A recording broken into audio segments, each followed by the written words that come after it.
దేవర్ చిత్రంతో grand hit కొట్టిన ఎన్టీఆర్ ప్రస్తుతం వార్ 2 చిత్రంతో బిజీగా ఉన్నాడు. వార్ 2 తర్వాత ప్రశాంత్ నీల్తో డ్రాగన్ మూవీ చేయనున్నాడు. ప్రశాంత్ నీల్తో మూవీ అనగానే ఇండస్ట్రీలో అంచనాలు తారాస్థాయిలో పెరిగాయి. దీనికి తగ్గట్టుగానే ప్రశాంత్ నీల్ కూడా ఈ స్టోరీని ప్రిపేర్ చేస్తున్నాడు. కేజీఎఫ్ కోలార్ గోల్డ్ ఫీల్డ్ నేపథ్యంలో జరగ్గా సలార్లో కాన్సార్ ఏరియా చుట్టూ కథ తిరిగింది. ఇప్పుడు డ్రాగన్ మూవీలోనూ అలాంటి ఒక స్ట్రాంగ్ ఎలిమెంట్ను తీసుకోబోతున్నాడని టాక్ వినిపిస్తోంది.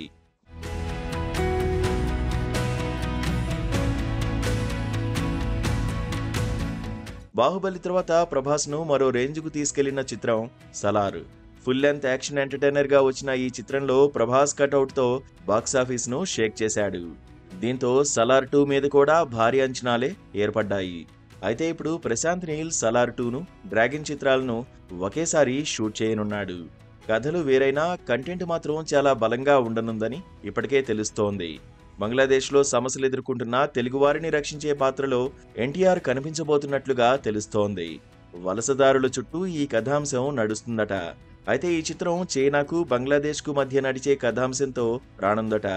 ఇప్పటికే బోర్డర్స్ క్రాస్ చేసిన ఎన్టీఆర్ ఈ చిత్రంలో ఎలా నటించనున్నాడో, ఎన్టీఆర్ లాంటి మాస్ హీరోకు ప్రశాంత్ నీల్ యాక్షన్ తోడైతే ఎలా ఉండబోతుందనేది తెర మీద చూడాల్సిందే. ఈ చిత్రాన్ని వచ్చే ఏడాది రిలీజ్ చేయడానికి ప్రయత్నాలు చేస్తున్నారట. అయితే ఈ చిత్రాన్ని ఇంటర్నేషనల్ లాంగ్వేజెస్లో కూడా రిలీజ్ చేయడానికి సన్నాహాలు చేస్తున్నారు. మరి ఇది ఎంతవరకు వర్కౌట్ అవుతుంది అనేది తెలియాల్సి ఉంది.